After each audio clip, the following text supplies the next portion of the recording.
What's going on, my youths? It's been a while, huh?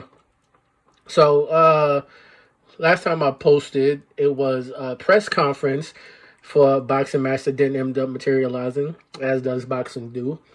Before that, it was my foray into botany, and then before that, it was some gaming videos. But needless to say, that means that this channel really doesn't have much direction, and yeah, that's just how my brain works. I just get deeply infatuated with a subject, and I can't put it down.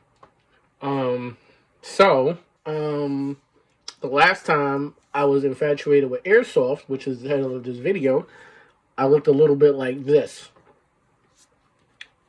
Now, I'm a little bit older now. Hair's a little bit shorter. Facial hair's a little bit longer. But, yeah, the love for Airsoft is back. And, come to find out, I actually still have that pistol from that video held onto it.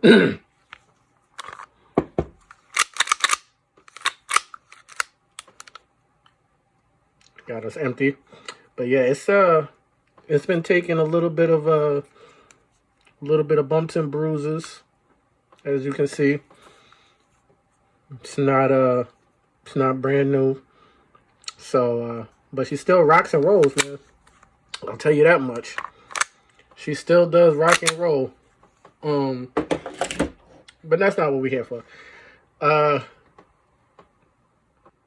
last time I was interested in Airsoft, I wanted to get a Glock, but they weren't like officially licensed like how they are today through Humorex. Shout out to Humorex. I think Tokyo Muri was the last ones that was like making Glocks and was like able to get away with them and sell them under the radar. So I wasn't able to get them, shipped to me because at the time I was living in New York. But now that I'm someplace where Airsoft is legal, I can actually, get whatever I want shipped to me, and the infatuation is back. So let's get to that package. So like I said, I was never able to get the Tokyo Mori one. I don't know why in my mind I thought that it was metal back in those days. But looking back on those lines, I guess a lot of those guns that they made were plastic due to like Japanese regulations. But I guess like I kind of like finally looked back on those and I thought that they were like metal. But I guess not. So I guess I'm glad that I actually ended up waiting all of these years for Humorex to fully license one. And yeah, we got us a Humorex fully licensed Glock 42.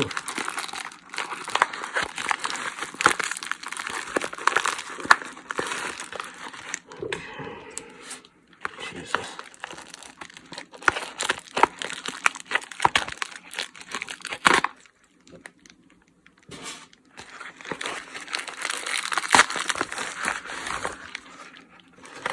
Oh yeah.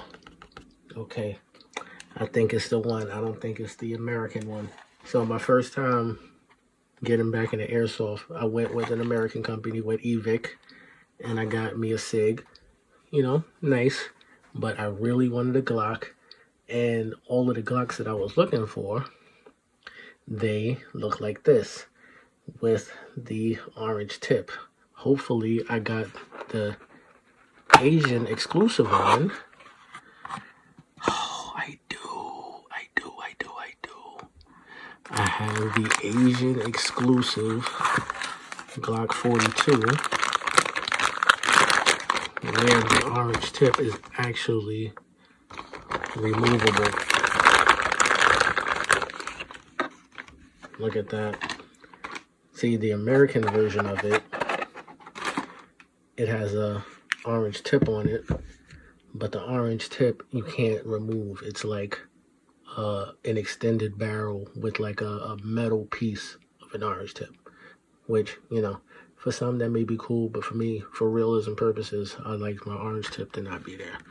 So, you know, maybe in another video and another time, I'll try to take it off, or I'll show you how to take it off. But yeah, I'm more than happy. Made in Taiwan, officially licensed. Glock 42. There she is.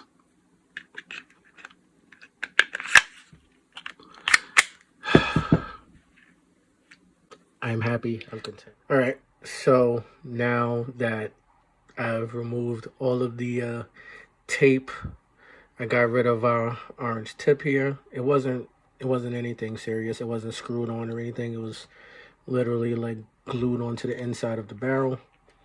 I just took some heat. It's a metal barrel, so I just basically took some heat, heated up the end of the barrel, got the orange tip nice and soft and mushy, took some pliers and just wiggled it right out of there. All right, got all of the blue tape and stuff off, and it looks really good. I even, fiddled with the barrel, got the inside painted and all of that. It looks really good. Not going to lie at all. There she is in all her glory. And I am totally satisfied. I'm not going to lie to you. This looks beautiful.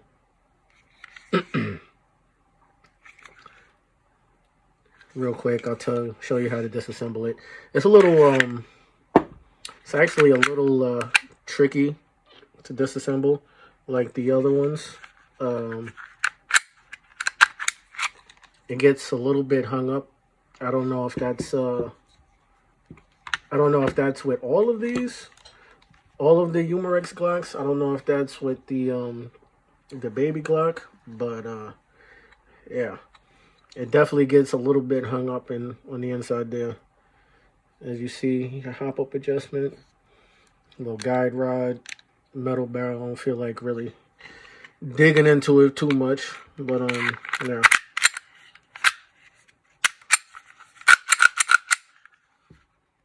The it does have a little bit of a, oh, let me show you. It does have like a little bit of a weirdness actually, because usually like a real one, right, you would depress the trigger, right, slide it back like a little bit, pop the little levers down and latch it off. So I guess you could do that with this one too, but you actually want your Glock, your Airsoft Glock, to be racked back all the way.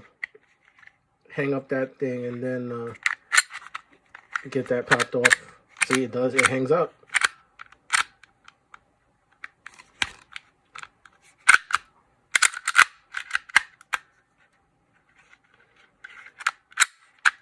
See, if you don't do it smoothly, it will hang up. So yeah, that is something to know. And then when you're putting it back on, you have to make sure you push that guide rod back into place like that, or else it's not gonna go back on. It's a little bit tricky. It's not like the other Glocks, the bigger Glocks. I think it's literally a problem with just this one because it's like so compact and so miniature. So let's take her down range and see how she shoots. All right, so we got her loaded up. Let's see how she shoots. All right, we got our eye protection. Let's get our eye protection on so we don't lose our eyeballs. As you can see, we have our home intruder here. Got a couple of targets on top of his head. Let's see just how accurate it is.